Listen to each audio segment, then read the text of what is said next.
Usa ka 16 anyos nga atleta gikan sa Malapatan Sarangani ang giila isip labing unang blaan athlete sa bag-uhay lang nahuman nga palarong pambansa. Lakip sab siya sa duha ka atletang giila nga dunay most inspiring story. Ato siyang ilailahon pinaagi ni ining report. Siya si Jeremy Malino, 16 anyos nga taga Malapatan Sarangani. Siya ang labing unang atleta gikan sa tribong blaan nga nakaabot sa palarong pambansa 2024 nga gipahigayon sa Cebu City ning bag-ulang. Alang kay Jeremy, dakong dungog nga dalahon ang pangalan sa rehiyon sa palarong pambansa aron makigtigi batok sa laing 23 ka mga atleta sa sports nga walkathon. Tulbaan ko kay ang ako mga kalaban ka ng mga dagko o tag-as kayo sir. Dili na ko gi-expect nga ing ato ang may tabo kay Pipila sab ka bulan ang ilang gihimong pagpangandam una ang iyang laban sa palaro. Dakong hagit sab kaniya ang pinansyal nga aspeto kay nakitaan gayud siya og potensyal tungod sa iyang dedikasyon sa maong sports. Nagamot-amot ang tanang mga magtutudlo sa ilang eskwelahan sa Kiahe Integrated School sa Malapatan alang sa galastuhon sa iyang training.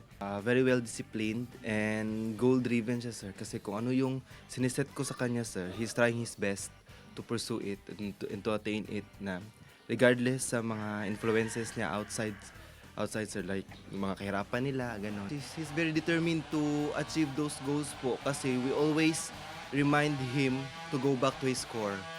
Baton ni Jeremy, nasabtanan niya ang tahas aron magmalampuson sa iyang karera sa kinabuhi. Gani aron dunay pangtusto sa iyang panginahanglanon sa eskwelahan, nag-working student siya. Adlaw-adlaw sab ginasulayan ang iyang determinasyon ug dedikasyon sa pagkabot sa mga pangandoy.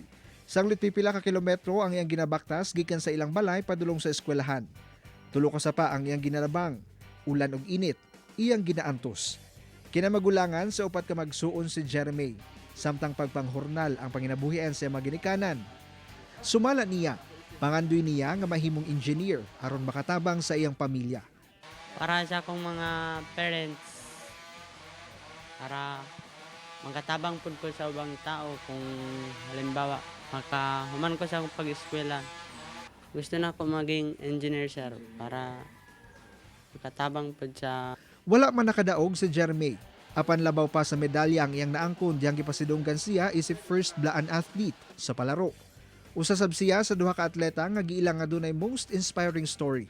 Matud niya, garbo dili lang kaniyang iyang pagsalmot sa palaro, apan lakip na sa makatribuhang blaan sa Malapatan ug sa rehiyon. Kauban si Bong Vicencio sa kamera.